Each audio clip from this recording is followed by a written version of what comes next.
अध्यक्ष महोदय, कल माननीय वित्त मंत्री जी ने सदन के समक्ष बजट रखा। इस साल का बजट इतना अच्छा है, पूरे दिल्ली के अंदर नहीं पूरे देश के अंदर इस बजट की चर्चा हो रही है, लोग बहुत खुश हैं।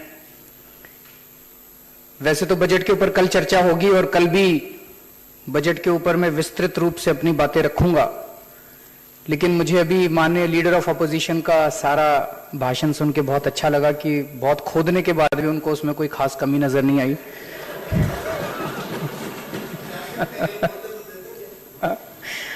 इसका मतलब बजट वाकई बहुत अच्छा है, इसके लिए मैं उनको बधाई देना चाहता हूं। लेकिन पिछले कुछ दिनों में कुछ ऐसी घटनाएं घटी हैं जिसने मुझे अन्ना आंदोलन की याद दिला दी। मुझे याद है 4 अप्रैल 2011 का दिन था जब जंतर मंतर से अन्ना हजारे जी का आंदोलन भ्रष्टाचार के खिलाफ शुरू हुआ था। मांग थी कि भ्रष्टाचार के खिलाफ एक सख्त कानून बनाया जाए, लेकिन उस आंदोलन ने इस देश के एक एक आदमी के दिल के अंदर ऐसे तार झंझना दिए कि सारा देश सड़कों के ऊपर आ गया। वो इसलिए हुआ क्योंकि उस वक्त की तत्कालीन कांग्रेस सरकार, उसने इतना भ्रष्टाचार किया था, 2G का भ्रष्टाचार, कोयले का भ्रष्टाचार, कॉमनवेल्थ का भ्रष्टाचार, जहां देखो एक उंगली रखो उसके नीचे 1000 स्कैम नजर आते थे। और रोज लोग भ्रष्टाचार देखते थे और लोग उकता गए थे बुरी तरह से भ्रष्टाचार की वजह से। हजारों लाखों करोड़ों लोग सड़कों के ऊपर उतरे और लोगों का मानना है कि आजादी के बाद का शायद ये सबसे बड़ा भ्रष्टाचार के खिलाफ आंदोलन था। दूसरी चीज हुई कि कांग्रेस के अहंकार और उनके एरोगेंस की वजह से इतने रूड थे उनके मंत्री, टीवी पे आते थे तो मन करता था कि टीवी फोड़ के अंदर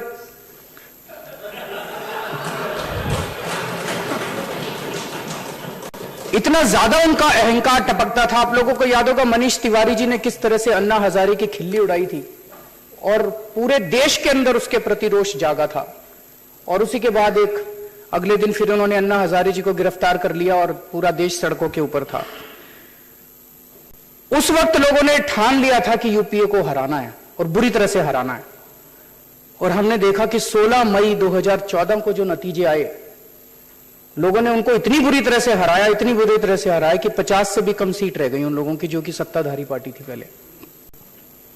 16 मई को लोगों ने वोट देके भारतीय जनता पार्टी के नेतृत्व में, श्री नरेंद्र मोदी जी के नेतृत्व में एक नई सरकार बनाई। और लोगों को इस बार उम्मीद थी कि जो कांग्रेस का भ्रष्टाचार था, जो कांग्रेस का अहंकार था, अब वो खत्म होएगा। उन्होंने कहा था ना खाऊंगा ना खाने दूंगा। उन्होंने विकास की बहुत सारी बातें की थी, उन्होंने एक गुजरात मॉडल की बात की थी, तो लोगों को लगा कि अब बदलेगा सब कुछ। लेकिन ऐसा क्या हुआ कि 16 मई के ठीक 9 महीने बाद 14 फरवरी के दिन भारतीय जनता पार्टी की इसी सदन के अंदर केवल 3 सीट रह गई।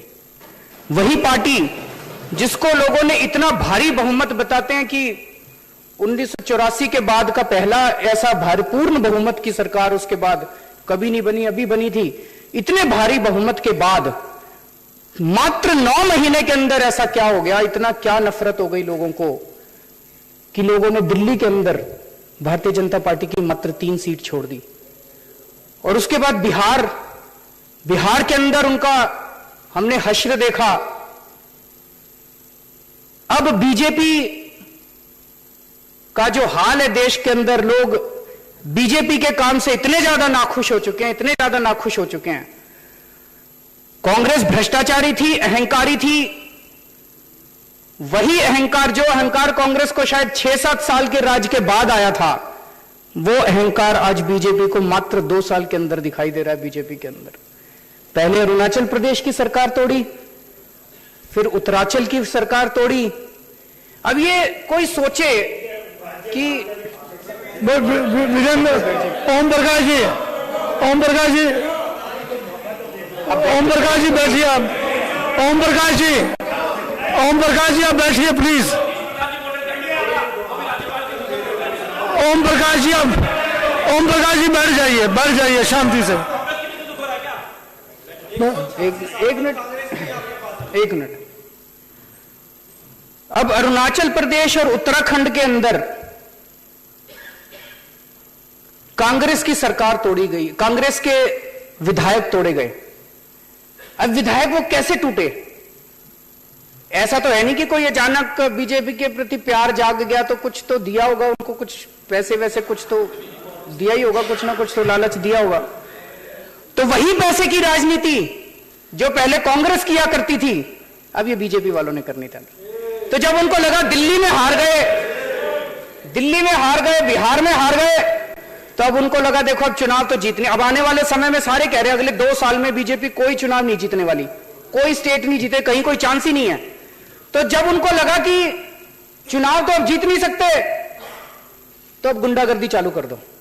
तो अरुणाचल प्रदेश में गुंडागर्दी करी, उत्तरांचल में गुंडागर्दी करी, और उत्तरांचल में तो दोनों पार्टियां, हमने देखा कि कांग्रेस के मुख्यमंत्री हरीश रावत जी टीवी के ऊपर हम लोगों ने देखा कि किस तरह से वो विधायकों को खरीदने की कोशिश कर रहे हैं और किस तरह से केंद्र सरकार ने उत्तरांचल के ऊपर और अरुणाचल के अंदर जबरदस्ती गुंडागर्दी से बिना फ्लोर टेस्ट कराए संविधान की हत्या करके, बाबा साहब अंबेडकर के संविधान की हत्या करके उन्होंने दोनों जगह राष्ट्रपति शासन लगा दिया।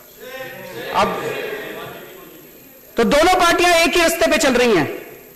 आज सवेरे एक आईबी ऑफिसर आया था मेरे घर, बोला जी अब अगला नंबर हमारे को पता चला हिमाचल प्रदेश का है और उसके बाद अगला नंबर दिल्ली का है। कह रहे हैं दिल्ली में ये 21 एमएलए जो करे हैं इनको तो पहले ये बर्खास्त करेंगे, जो 21 एमएलए को पहले तो बर्खास्त करेंगे, फिर जो बच जाएंगे उनमें कह रहे हैं 46 बचेंगे तो 23 को, उसने एक नाम बताया बहुत बड़े उद्योगपति का देश का जिसका नाम हम अक्सर लेते रहते हैं, उसको जिम्मेदारी दी गई है कि इनके 23 विधायक खरीदने हैं। मैंने कहा 23 तो दूर की बात है, तुम हमारा एक खरीद के दिखा दो। मैंने कहा तुम अपने उद्योगपति, तुम्हारी औकात है, अगर तुम्हारी औकात है। माननीय अध्यक्ष महोदय, लोकसभा चुनाव के बाद हमारे 28 थे, इनके 31 थे। उस वक्त अगर 4 खरीद लेते ये तो इनकी सरकार बन चुकी होती। इनसे 4 नहीं खरीदे गए, ये 23 खरीदेंगे हमारे। 23 खरीदना तो बहुत दूर की बात है। हमारे 4 ये जितने बैठे हैं ना, ये सारे बिल्कुल फक्कड़ हैं, बिल्कुल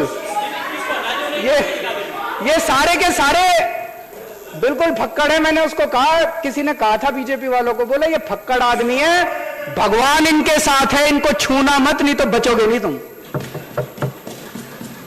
फिर उसके बाद अभी थोड़े दिन पहले पठानकोट के ऊपर हमला हुआ।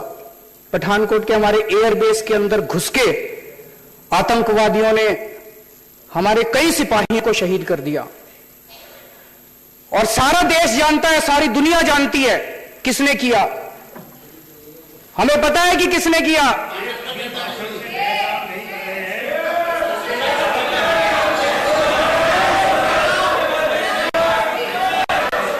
हम सब लोग जानते हैं किसने किया। हम सब लोग जानते हैं आईएसआई ने कराया। हम सब लोग जानते हैं आईएसआई ने कराया। हम सब लोग जानते हैं पाकिस्तान ने कराया।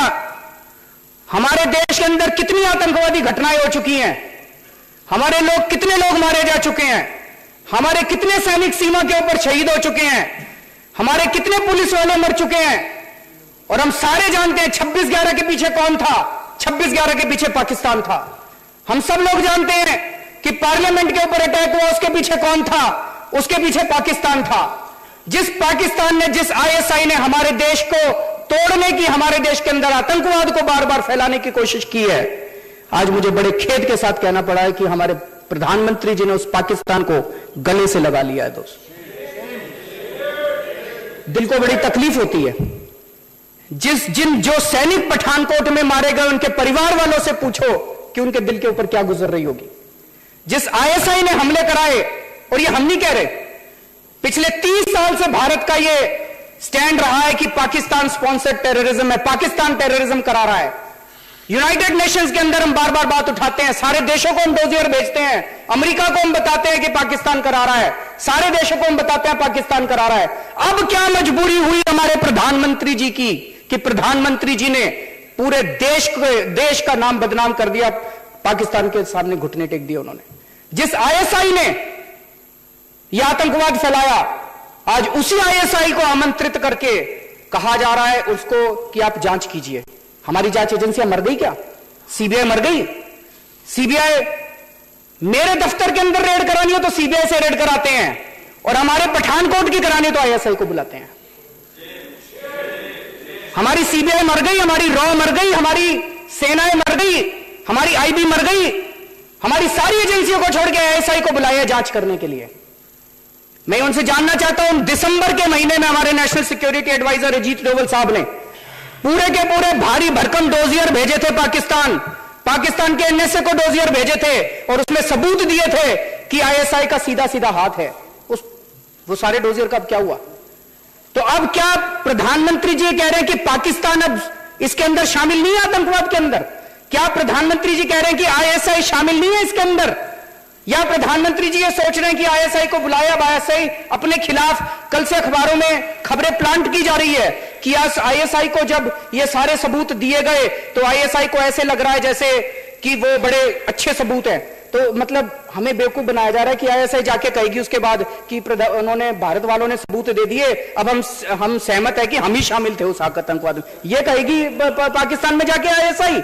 बेवकूफ है, हम बेवकूफ हैं कि आईएसआई बेवकूफ? प्रधानमंत्री जी किसको बेवकूफ बनाने की कोशिश कर रहे हैं? यह हमारे पूरे देश के साथ खिलवाड़ हो रहा है। और अगर जांच होनी थी, इतनी दोस्ती थी, तो पहले भारत की एजेंसियों को पाकिस्तान में जाके हाफिज सईद की पहले इंटरोगेशन करनी चाहिए। अगर जरूरत थी तो पहले हमारी जांच एजेंसीज को जाके सलाउद्दीन की इंटरोगेशन करनी चाहिए। सलाउद्दीन ने खुलेआम बोला है कि पठानकोट पे अटैक उन्होंने कराया है। सलाउद्दीन की जाके इंटरोगेशन। यहां क्या करने के लिए आए हैं? भारत तो विक्टिम है, भारत तो बर्दाश्त कर रहा है इस आतंकवादियों को इतने सालों से। असली ब्रेन्स तो वहां बैठे हैं, उनकी जांच होनी चाहिए। तो यहां क्या जांच करने के लिए आए हैं ये लोग? मैं केवल नहीं, आज सुबह एक पुलिस वाला मिला, दिन में एक सीबीआई का ऑफिसर मिला, दोनों ने कहा जी खून खौल रहा है हम लोगों का, सारी पुलिस फोर्स का खून खौल रहा है, सारी इंटेलिजेंस एजेंसीज का खून खौल रहा है, सारी सेनाओं का खून खौल रहा है देश के अंदर कि ये क्या कर रहे हैं हमारे प्रधानमंत्री जी, जिन्होंने पाकिस्तान के आगे घुटने टेक दिए। तो एक बड़ा मुद्दा उठता है कि प्रधानमंत्री जी आखिर ये कर क्यों रहे हैं? मैंने कई लोगों को सुबह से फोन किए, मैंने कहा जी क्यों कर रहे हैं प्रधानमंत्री, क्या हो गया ऐसा? भारत इतनी स्ट्रांग पोजीशन में था, भारत पाकिस्तान के मुकाबले इतनी स्ट्रांग पोजीशन पे था, अपनी सेनाओं के बल पे, हमारी एजेंसीज के बल पे, ऐसा क्यों कर रहे हैं? कुछ लोगों का मानना है कि नोबेल पीस प्राइज चाहिए अब उनको।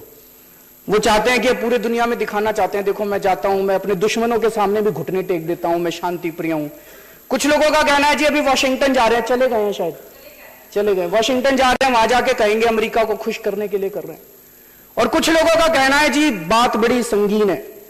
वो जो नवाज शरीफ के पास गए थे उनके बर्थडे पे हैप्पी बर्थडे बोलने के लिए, वहां पे बता रहे हैं दोनों में कुछ तो डील हुई है, कुछ इंडस्ट्रियलिस्ट्स का नाम लिया जा रहा है कि उनको बिजनेस दिलवाने के लिए नवाज शरीफ और मोदी जी के बीच में कुछ डील हुई है। और नवाज शरीफ साहब की शायद वहां पे पोजीशन कमजोर है, अखबारों में छपा था ये क्या हो रहा है? ये क्या डील है प्रधानमंत्री जी की पाकिस्तान के साथ? ये पूरा देश जानना चाहता है कि वो डील बताई जाए जो प्रधानमंत्री जी की पाकिस्तान के साथ डील हुई है। ये देश ऐसे बर्दाश्त नहीं करने वाला। ये देश बहुत बड़े सूरमा पैदा किए हैं इस देश के अंदर, और अगर प्रधानमंत्री जी ऐसा करेंगे तो ये देश चुप नहीं रहने वाला। अध्यक्ष महोदय, कल वित्त मंत्री जी ने बजट प्रस्तुत किया, कितनी सारी चीजों के ऊपर वैट कम कर दिया, और एक आध चीज है जिसपे रैशनलाइज करने के लिए वैट छोटी मोटी चीजों के ऊपर बढ़ा है, लेकिन अमूमन ढेर सारी चीजों के ऊपर वैट कम हुआ है। आज कई मार्बल वाले आए थे, बोले जी पहली बार हमें ऐसा लगा कि वाकई एक ईमानदार सरकार आई है। बोले पहले ऐसा होता था कि अगर 1% टैक्स कम करवाना पड़े तो सरकार कहती थी इतने करोड़ रुपए लगेंगे तब टैक्स कम होएगा। बोला हमें एक पैसा नहीं देना पड़ा इस सरकार को, मिठाई वाले, मार्बल वाले, ई रिक्शा वाले, किसी को एक पैसा नहीं देना पड़ा, और आपने 12.5% से 5% टैक्स कम कर दिया। एक बिना पैसा, नया पैसा खर्च किए बिना, कोई रिश्वत नहीं देनी पड़ी। बोला हमें वाकई लगा कि ये वाकई आम आदमी की सरकार है और बिना पैसे लिए ईमानदारी के साथ काम करती है। और दूसरी तरफ देश के अंदर ज्वेलर्स के ऊपर, स्वर्णकारों के ऊपर केंद्र सरकार ने 1% एक्साइज ड्यूटी लगा दिया है। सारे देश के स्वर्णकार सड़कों के ऊपर हैं। स्वर्णकार बहुत ही शांति प्रिय लोग होते हैं, वो कोई सड़कों के ऊपर ऐसे नहीं आते। आपका कहां देखते हो स्वर्णकारों को सड़कों के ऊपर? शांति से अपना काम करते हैं, अपने बच्चे पालते हैं, वो कोई लड़ाई झगड़ा नहीं चाहते। आज अगर देश के सारे स्वर्णकार सड़कों के ऊपर आए हुए हैं तो तकलीफ कुछ गहरी है उनकी विचारों की, उसको सुनना चाहिए। तो हम देख रहे हैं जो अहंकार कांग्रेस के अंदर था, कांग्रेस भी नहीं सुनती थी। अगर उस टाइम अन्ना हजारे की बात सुन लेती, काहे को ये आम आदमी पार्टी बनती, काहे को इनका ये हाल होता। जो अहंकार उनके अंदर था वही अहंकार आज आपको बीजेपी के अंदर, मोदी सरकार के अंदर दिखाई दे रहा है। जब सारे ज्वेलर्स इतना हाहाकार कर रहे हैं, इनको वापस ले लेना चाहिए। क्या कह रहे हैं स्वर्णकार? स्वर्णकार कह रहे हैं जी आप हमारे से दूसरे इतने सारे टैक्स लेते हो, अगर आपको पैसे ही इकट्ठे करने, आप 1% दूसरी कोई ड्यूटी बढ़ा दो, हमें कोई दिक्कत नहीं, हम टैक्स दे देंगे। लेकिन अभी तक हमारे ऊपर एक्साइज ड्यूटी लगाई नहीं करती थी, अब आपने एक नई ड्यूटी लगा दी। अब एक नए डिपार्टमेंट का इंस्पेक्टर आएगा, वो नए तरीके से उसके लिए हमें रखने पड़ेंगे, कागज बही खाते रखने पड़ेंगे, और नई तरह की रिश्वतखोरी शुरू होगी। 1% टैक्स, मैं आपको चैलेंज करता हूं, कम से कम 2% तो इसका जो है वो रिश्वत के अंदर चला जाएगा। आपको 1% कुछ नहीं आने वाला, ढेला नहीं मिलने वाला सरकार को, सारा का सारा पैसा भ्रष्टाचार की वेदी के ऊपर चढ़ जाएगा। तो दोस्तों, इंटरनेशनल मार्केट के अंदर हमारे ज्वेलर्स फेमस हैं। हमारे देश का जो जेवर है पूरी दुनिया के अंदर जाते हैं, पूरी दुनिया के अंदर एक्सपोर्ट होते हैं हमारा, पूरी दुनिया। तो ऐसी इंडस्ट्री को, अपने को, ऐसे सेक्टर को हम लोगों को एनकरेज करना चाहिए कि उसका गला घोंटना चाहिए। हमें तो और नए नए तरीके बना के पॉलिसीज ऐसी बनानी चाहिए जैसे दिल्ली सरकार कर रही है। दिल्ली सरकार ने इवेंट इंडस्ट्री को ठीक किया, दिल्ली सरकार रेस्टोरेंट इंडस्ट्री को ठीक कर रही है, दिल्ली सरकार एक एक करके सारे इंडस्ट्रीज को एनकरेज करते जा रही है। आज सारा बिजनेस, सारा व्यापार हमारे साथ खड़ा है। ऐसे ही केंद्र सरकार को भी करना चाहिए। केंद्र सरकार को भी ज्वेलर्स को बढ़ावा देना चाहिए, ज्वेलरी इंडस्ट्री को बढ़ावा देना चाहिए, ना कि उनका गला घोटना चाहिए। प्रधानमंत्री जी मेक इन इंडिया की बात करते हैं, ये सारे ज्वेलर तो इंडिया में ही बनाते हैं अपना, इनका तो गला घोट रहे हैं। और अमेरिका में जाके कहते हैं मेक इन इंडिया, तो विदेशियों को तुम लाना चाहते हो और अपने लोगों का गला घोटना चाहते हो। ये नीति तो अपने को समझ में नहीं आती। और दुख की बात यह है कि मोदी जी ने खुद 2012 के अंदर, 2012 में यूपीए सरकार ने भी एक्साइज ड्यूटी लगाई थी। उस वक्त जब यूपीए ने एक्साइज ड्यूटी लगाई थी, तब नरेंद्र मोदी जी ने खुद इसका विरोध किया था कि एक्साइज ड्यूटी नहीं लगनी चाहिए। और 22 दिन के आंदोलन के बाद उन लोगों की एक्साइज ड्यूटी तत्कालीन यूपीए सरकार ने हटा दी थी। आज ये सरकार ऐसी है, 28 दिन हो गए इसका आंदोलन चलते चलते, ये सरकार इनकी सुनी नहीं रही है। वही एरोगेंस इन लोगों के अंदर दिखाई दे रहा है। अभी हम राष्ट्रपति जी से मिलने जा रहे हैं स्वर्णकारों के साथ, और मुझे उम्मीद है कि राष्ट्रपति जी इसके अंदर दखल अंदाजी करेंगे।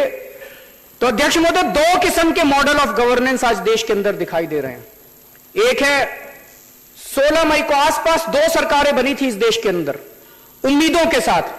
केंद्र के अंदर एक सरकार बनाई थी लोगों ने 16 मई को कि कुछ बदलाव करेगी, और एक सरकार बनाई थी 14 फरवरी को कि कुछ बदलाव करेगी।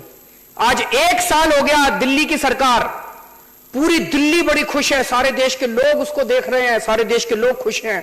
बिजली के रेट कम हो गए, पानी मुफ्त हो गया, पानी के बिल माफ हो गए, घर घर में पानी पहुंचने लग गया, लोगों के, किसानों को सबसे ज्यादा मुआवजा मिलने लग गया, अस्पतालों के अंदर दवाइयां मुफ्त हो गई।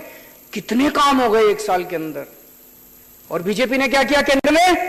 पूरे देश के अंदर गुंडागर्दी, सरकारें गिरानी, विधायक तोड़ने, गायें, भारत माता की जय के जगह गुंडागर्दी करना, किस्म किस्म की चारों तरफ गुंडागर्दी के अलावा मैं चैलेंज करता हूं बीजेपी वालों को, एक काम बता दे जो इन लोगों ने 2 साल के अंदर किया हो, जिसके लिए बीजेपी वाले भी उसके लिए खुश हैं।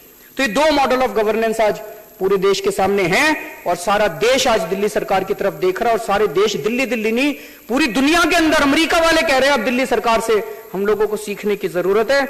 अंत में मैं केवल एक चीज कहना चाहता हूं, ये डॉक्टर पंकज नारंग की जो हत्या हुई थी हम उनको श्रद्धांजलि देते हैं। वो बहुत ही घिनौनी हरकत थी जिन लोगों ने उन लोगों की हत्या की, उसकी हम कड़े शब्दों में निंदा करते हैं। लेकिन ज्यादा दुख की बात यह थी कि उसको जो हिंदू मुस्लिम का रंग देने की कोशिश की गई, हम सलाम करते हैं उसे एक डीसीपी डॉक्टर मोनिका भारद्वाज को। मुझे पूरी उम्मीद है कि मेजे थपथपा के ये सदन डॉक्टर मोनिका भारद्वाज को अप्रिशिएट करेगा, जिसने समय रहते सारा डेटा सारी सच्चाई सबके सामने रखी, जिस वजह से इनकी घिनौनी जो हरकत थी वो बंद हो गई वहीं पे और ये अपनी उसमें कामयाब नहीं हो सके। आज हमारे लीडर ऑफ अपोजिशन है नहीं, कल आएंगे, मुझे उम्मीद है कल बैठेंगे तो उनको दोबारा मैं बोलूंगा। उन्होंने कई सारी छोटी छोटी बातें कही, ये बिल पास नहीं हुआ जी, वो बिल पास नहीं हुआ जी, ऐसा है, वो भी जानते हैं क्यों नहीं हुआ पास। मैं कल उनसे कहना चाहता हूं कि मिलके काम करते हैं, एक दूसरे की बुराई करने से कोई फायदा नहीं। हमारे में कमी होगी, 100 कमी, हम ये थोड़ी कह रहे हैं हमारे में कमी नहीं है, आप हमें कमी बताओ। मैं सारा दिन जनता से मिलता हूं, जो कोई छोटी सी भी मेरे को एसएमएस भी भेज देता है मैं उस पर भी एक्शन लेता हूं। आप हमें कमी बताओ, जितनी आप कमी बताओगे हम ठीक करेंगे वो सारी की सारी कमी। लेकिन आप भी हमारा साथ दो। जितने बिल फंसे पड़े हैं एलजी साहब के पास, मैं चाहता हूं कि लीडर ऑफ अपोजिशन जाएं एलजी साहब के पास, प्रधानमंत्री जी के पास, अपनी पार्टी, और उनको कहें कि भाई ये बिल फंसे पड़े हैं, आप इनको पास कराओ। हम सारे चलेंगे इनके साथ, इनको आगे करके चलेंगे, विजेंद्र गुप्ता जी को आगे करके चलेंगे। लेकिन अपने को मिलकर काम करना है, केवल एक दूसरे के ऊपर छीटाकशी करने से कोई फायदा नहीं है। तो जो धन्यवाद प्रस्ताव है एलजी साहब के अभिभाषण के ऊपर, मैं उसका समर्थन करता हूं।